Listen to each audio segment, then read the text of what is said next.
I believe, artificial general intelligence, AGI, right? So because see, we humans were always fascinated by the idea of intelligence, right? And the awareness, the consciousness. These questions are not just arising now, but these are the questions that we have been contemplating for ages. And it is not just about understanding what intelligence is. There is also a lot of curiosity in creating intelligence. So this is a quest. It's not just a goal. We are at a very pivotal moment in that quest, and that quest is so close now than ever, I think. And that end goal is AGI. And that puts the regulatory bodies and the regulators in a very difficult situation. It is a daunting task for them to choose even if this should be regulated, and if so, what? Because there is a very thin line between regulation and over-regulation in this. And maybe if you think too much about safety, it might mean or translate to technology stagnation.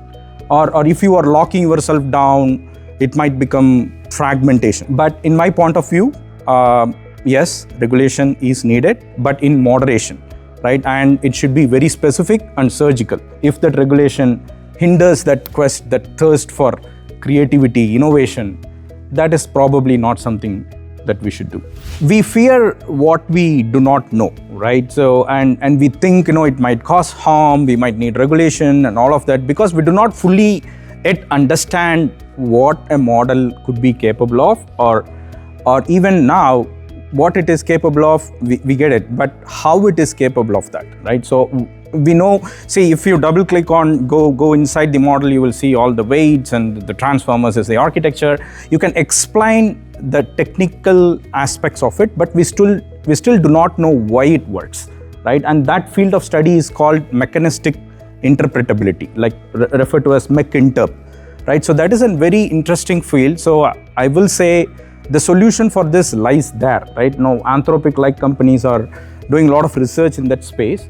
So that's an engineering solution I will think about, right? So if you can clearly explain what a model can do and how it does that and what it cannot do, you can obviously build guardrails around it, from the engineering of the model itself, not as a regulatory afterthought, but from the engineering of the model itself, you can sort of infuse that into it. I came across the EU AI Act, and I like their approach. Their approach is not focusing on the math, the algorithm, or the model themselves, but on the applications of AI, right? So, and they classify the use cases like high risk, low risk, medium.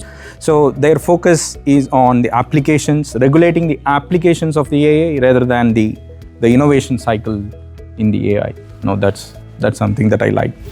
When you under-regulate, see, we are already seeing risks of that, right? So we have a malt book-like platform where agents can get on and then talk about taking over humanity. Again, we still do not know if it is really agents doing that, or maybe it's prompted by humans behind the scenes. And think of the deep fakes, right? So all the deep fakes and the potential to